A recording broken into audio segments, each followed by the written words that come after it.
ఓం శ్రీ మహాగణాధిపతయే నమ. ఓం శ్రీ గురుభ్యో నమ. ఓం నమ శివాయ. జై శ్రీరామ్, జై హనుమాన్. హనుమ అవతార లీలా రహస్యంలో ఈరోజు చూడాకర్మ పుట్టు వెంట్రుకలు తీయట గురించి తెలుసుకుందాం. బిడ్డలకు పుట్టుకతో వచ్చే కేశములు అపవిత్రములు, అపరిశుద్ధములు. అవి తీయించనిచో అధిక ఉష్ణం కలిగి వారికి కురుపులు మొదలగు శరీర రోగములు వస్తాయి. తల్లి గర్భము నుండి వచ్చిన వెంట్రుకలు చాలా మృదువుగా ఉంటాయి. పుట్టు వెంట్రుకలు తీయించిన తర్వాత వచ్చే జుట్టు పుష్టిగా దృఢంగా ఉంటుంది. వీటి వలన బాగా రక్త ప్రసరణ జరిగి తేజస్సు ఉత్సాహము కలిగి ఆయుర్వృద్ధి కలుగుతుంది. అందువలన విధిగా 11వ మాసమున కానీ 3వ సంవత్సరమున కానీ జుట్టు తీయించవలను. 11 మాసములలోపు తీయించిన మృదువైన బిడ్డ మాడు కత్తి యొక్క స్పర్శ సహింపజాలదు. ఇక కర్ణవేద అంటే చెవులు కుట్టించుట. పూర్వము మగబిడ్డలకు ఆడబిడ్డలకు చెవులు కుట్టించేవారు. రాను రాను మగబిడ్డలకు కుట్టించుట మానేశారు. శాస్త్ర ప్రకారము మగబిడ్డలకు కూడా కుట్టించాలి. శరీరమునకు చెవి ప్రాధాన్యతనిస్తుంది. బంగారముతో చెవులు ముక్కు కుట్టించడం వలన చాలా ఉపయోగాలున్నాయి. ఉబ్బసము, చెవుడు, మూర్ఛ, రక్తపోటు నివారిస్తుంది. కంటి చూపుకు మంచిది. స్నానం చేయనప్పుడు బంగారంపై పడిన నీరు శరీరంపై పట్టచే చర్మరోగాలు పోతాయి. మగబిడ్డలకు వరిబీజము, హెర్నియా రాకుండా కాపాడుతుంది. బంగారము శరీర విష్ణమును సమపాళ్లలో ఉంచి ఆరోగ్యం కాపాడుతుంది.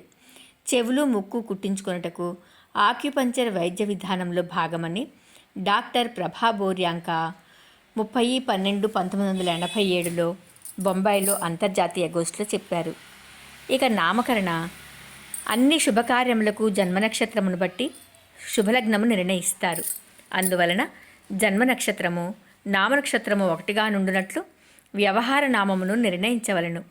నామకరణ యోగ్య కాలము కాలామృతంన జాత అనంతరమేన నామకరణం త్వేకాదశ హైస్ఫుటం పుత్రస్యైన సమాక్షరంతు యువతే కార్సంతతో వ్యత్సమే శుద్ధిర్జ్ఞాత కవచనం మామి సకలైస్స ద్వాదశే షోడశే ధ్యానిం సేవ్య ధనిం శకీహ్ని విహతం జాతి వ్యవస్థానం లినా.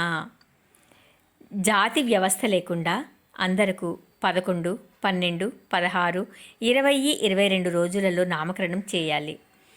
పురుషులకు సమాన అక్షరములు, స్త్రీలకు బేసి సంఖ్యలో అక్షరములు ఉండినట్లు పెట్టవలను.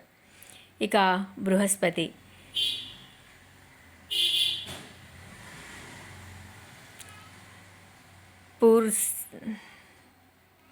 పూర్సాహ్నశ్రేష్ఠ ఇత్యుక్తో మధ్యాహ్నో మధ్యమస్మృతం అపరాహ్నం చరాత్రించ వర్ణయే నామకర్మిణి. భావం ఏంటంటే అనుప్రమాణముచే పూర్వాష్టమున చేయుట శ్రేష్టము, మధ్యాహ్నం చేయుట మధ్యమం, సాయాహ్యమున చేయుట కానీ రాత్రిందు చేయుట కానీ శ్రేయస్కరం కాదు. సాధారణంగా పెద్దలు తమ బిడ్డలకు మంత్రయుక్తముగా పెట్టిన నామంతో పిలవక పెద్దబాబు, చిన్నబాబు, బుల్లోడు, బుజ్జిబాబు, టింకు, పింకు, బుజ్జి, చంటి, బుల్లెమ్మ, పెద్ద పాప, చిన్న పాప మొదలగు పేర్లతో ముద్దుగా పిలుస్తారు. మంత్రయుక్తముగా పెట్టిన పేరుతో పెద్దలు పిలిచిన వారి వాగ్బలము మంత్రానుష్ఠానంగా పనిచేసి వారికి పుష్టిని, శక్తిని ఇస్తుంది.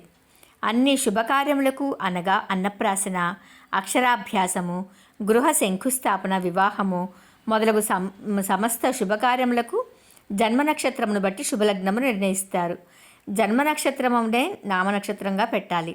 అంతవరకు ముద్దు పేర్లతో పిలిచి ఒక లగ్న సమయమున మాత్రం నామనక్షత్రంతో లగ్నము నిర్ణయించిన నామమునకు పెద్దలు పిలుచుటచే వచ్చు వాగ్బలము లేనందున విఘ్నములు జరిగే అవకాశం ఉన్నది.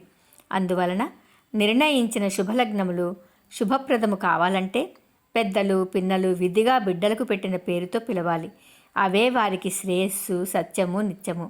ఇక హనుమత్ జయంతి గురించి తెలుసుకుందాం.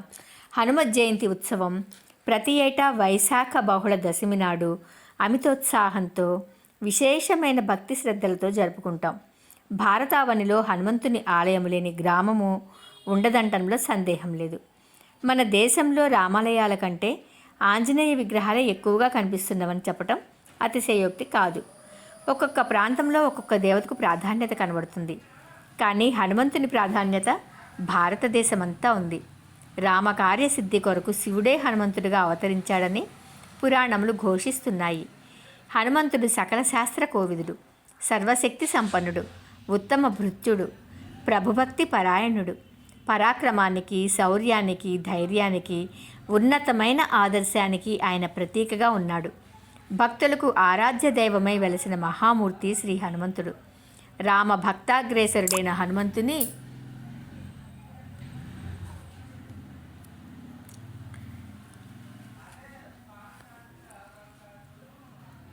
ఆంజనేయస్వామి రామభక్తాగ్రేసరుడైన హనుమంతుని ఉపాసన ఎంతో శ్రేయోదాయకం.